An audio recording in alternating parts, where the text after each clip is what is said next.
নমস্কার বন্ধুরা, Bengali food and cook স্টাইলের আরও একটি নতুন পর্বে আপনাদের সকলকে স্বাগত জানাই। বন্ধুরা, আজকে আমি তৈরি করব দিলখুশ। আপনারা পুরো ভিডিওটা দেখুন, খুবই ভালো লাগবে। তো চলুন দিলখুশটা বানানো শুরু করি। এখানে দেখুন আমি সাদা তেল নিয়েছি, চিনি আর বেসন।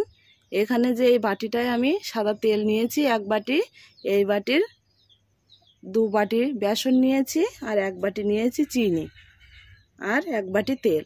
উনুনে কড়াই বসিয়ে দিয়েছি, এখন সাদা তেল দিয়ে দেবো।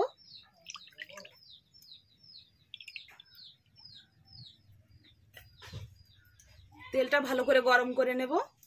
তেলটা দেখুন সুন্দরভাবে গরম হয়ে গেছে, এখন এটা নামিয়ে রাখবো।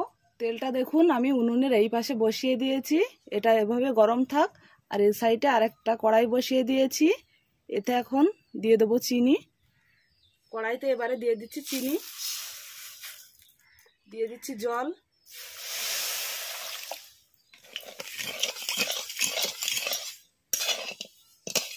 চিনিটা ভালো করে গলিয়ে নেব।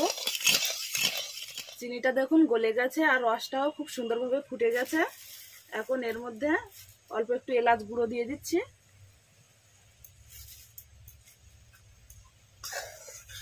চিনির রসটা একটু ভালো করে ফুটিয়ে নেব। চিনির রসটা বেশ কিছুক্ষণ ফুটিয়ে নিয়েছি, এখন এর মধ্যে অল্প অল্প করে বেসন দেব।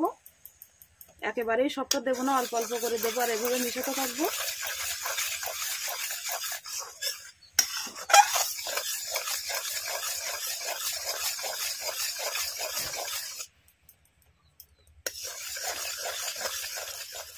বেসনটা দেখুন মিশিয়ে নিয়েছি, এখন এর মধ্যে গরম তেল অল্প অল্প করে দেব।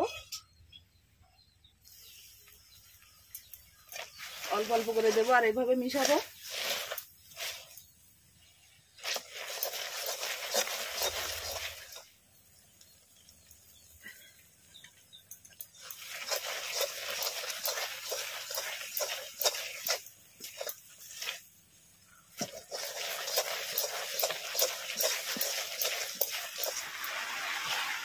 পুরো তেলটাই দেখুন আমি এর মধ্যে দিয়ে দিয়েছি, এবার এটাকে ভালো করে নাড়াচাড়া করে নেব।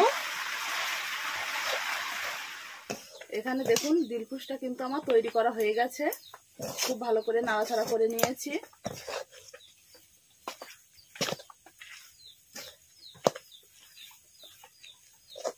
এখন এটা নামিয়ে নেব। দিলখুশটা দেখুন আমি একটা পাত্রের মধ্যে তুলে নিয়েছি, আর এখানে আমি একটা কৌটো নিয়েছি। এই যে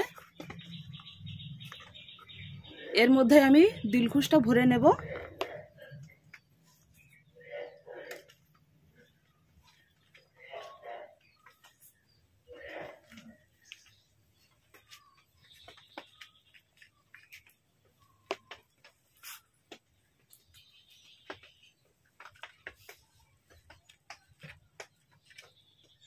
এখানে দেখুন একটা বক্সের মধ্যে কিন্তু আমি ভরে নিয়েছি,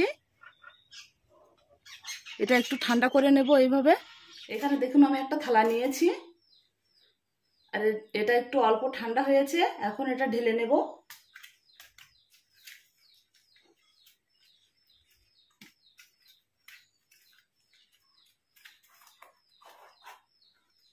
এটা দেখুন কত সুন্দরভাবে বেরিয়ে এসেছে, এখন এটা কেটে নেব।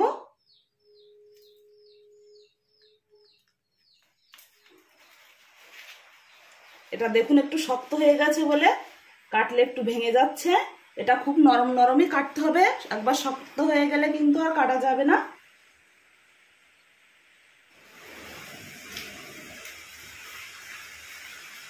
দেখুন বন্ধুরা, দিলখুশটা কিন্তু তৈরি হয়ে গেছে।